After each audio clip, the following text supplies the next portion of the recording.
ହିନ୍ଦୁ ଧାର୍ମିକ ଗ୍ରନ୍ଥ ଅନୁସାରେ ଭଗବାନ ବିଷ୍ଣୁଙ୍କ 10 ଅବତାର ମଧ୍ୟରୁ ବରାହ ଅବତାର ହେଉଛି ଭଗବାନ ବିଷ୍ଣୁଙ୍କ ତୃତୀୟ ଅବତାର, ଯିଏ ଭାଦ୍ରପଦ ଶୁକ୍ଳ ପକ୍ଷର ତୃତୀୟାରେ ଅବତାର ଗ୍ରହଣ କରିଥିଲେ।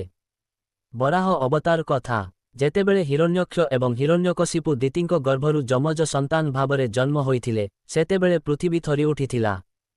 ହିରଣ୍ୟକ୍ଷ ଏବଂ ହିରଣ୍ୟକଶିପୁ ଉଭୟ ଜନ୍ମ ହେବା ମାତ୍ରେ ବଡ଼ ହୋଇଗଲେ ଏବଂ ସେମାନଙ୍କର ଅତ୍ୟାଚାରରେ ପୃଥିବୀ ଥରିବାକୁ ଲାଗିଲା। ଯଦିଓ ହିରଣ୍ୟକ୍ଷ ଏବଂ ହିରଣ୍ୟକଶିପୁ ଉଭୟ ଶକ୍ତିଶାଳୀ ଥିଲେ, ତଥାପି ସେମାନେ ସନ୍ତୁଷ୍ଟ ନଥିଲେ। ସେମାନେ ଜଗତରେ ଅପରାଜୟତା ଏବଂ ଅମରତ୍ୱ ହାସଲ କରିବାକୁ ଚାହୁଁଥିଲେ। ହିରଣ୍ୟକ୍ଷ ଏବଂ ହିରଣ୍ୟକଶିପୁ ଉଭୟ ଭଗବାନ ବ୍ରହ୍ମାଙ୍କୁ ସନ୍ତୁଷ୍ଟ କରିବା ପାଇଁ ମହାନ ତପସ୍ୟା କରିଥିଲେ। ଭଗବାନ ବ୍ରହ୍ମା ସେମାନଙ୍କ ତପସ୍ୟାରେ ଖୁସି ହୋଇଥିଲେ। ଭଗବାନ ବ୍ରହ୍ମାଙ୍କଠାରୁ ଅପରାଜୟତା ଏବଂ ଅମରତାର ବର ପାଇବା ପରେ ହିରଣ୍ୟକ୍ଷ ଅହଙ୍କାରୀ ଏବଂ ଆତ୍ମ ଇଚ୍ଛାପର ହୋଇଗଲେ। ସେ ନିଜକୁ ତିନିଲୋକରେ ଶ୍ରେଷ୍ଠ ବୋଲି ଭାବିବାକୁ ଲାଗିଲେ। ହିରଣ୍ୟକ ଗର୍ବିତ ହୋଇ ତିନିଲୋକକୁ ଜୟ କରିବାକୁ ଚିନ୍ତା କଲେ। ସେ ହାତରେ ଏକ ଗଦା ଧରି ଇନ୍ଦ୍ରଲୋକରେ ପହଞ୍ଚିଲେ। ଯେତେବେଳେ ଦେବତାମାନେ ତାଙ୍କ ଆଗମନର ଖବର ପାଇଲେ, ସେମାନେ ଭୟଭୀତ ହୋଇ ଇନ୍ଦ୍ରଲୋକରୁ ପଳାଇଗଲେ। ଖୁବ୍ ଶୀଘ୍ର ହିରଣ୍ୟକ୍ଷ ସମଗ୍ର ଇନ୍ଦ୍ରଲୋକ ଉପରେ ନିଜର କର୍ତ୍ତୃତ୍ୱ ସ୍ଥାପନ କଲେ। ଯେତେବେଳେ ସେ ଇନ୍ଦ୍ରଲୋକରେ ଯୁଦ୍ଧ କରିବା ପାଇଁ କାହାକୁ ପାଇଲେ ନାହିଁ, ହିରଣ୍ୟକ୍ଷ ବରୁଣଙ୍କ ରାଜଧାନୀ ବିଭାବରୀ ନଗରୀରେ ପହଞ୍ଚିଲେ। ବରୁଣ ବହୁତ ଶାନ୍ତ ଭାବରେ କହିଲେ, ତୁମେ ଜଣେ ମହାନ ଯୋଦ୍ଧା ଏବଂ ବୀର। ତୁମ ସହିତ ଯୁଦ୍ଧ କରିବାକୁ ମୋର ସାହସ କେଉଁଠାରେ?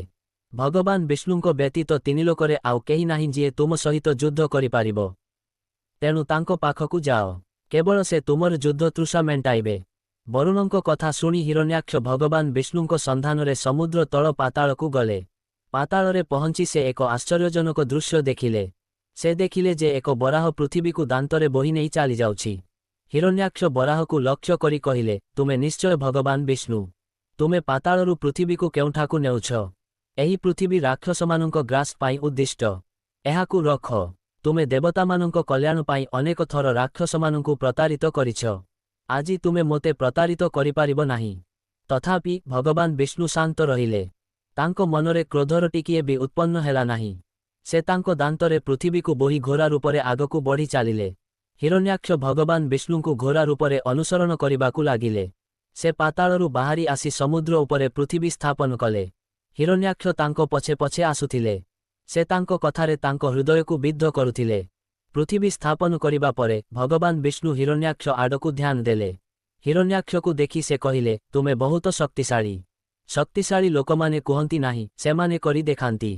ତୁମେ କେବଳ ବକ୍ରାନ୍ତି। ମୁଁ ତୁମ ସାମ୍ନାରେ ଠିଆ ହୋଇଛି। ତୁମେ ମୋତେ କାହିଁକି ଆକ୍ରମଣ କରୁନାହଁ? ଆଗକୁ ଯାଅ, ମୋତେ ଆକ୍ରମଣ କର। ହିରଣ୍ୟାକ୍ଷଙ୍କ ଶିରାରେ ବିଦ୍ୟୁତ୍ ପ୍ରବାହିତ ହେଲା। ସେ ହାତରେ ଏକ ଗଦା ଧରି ଭଗବାନ ବିଷ୍ଣୁଙ୍କୁ ଆକ୍ରମଣ କଲେ।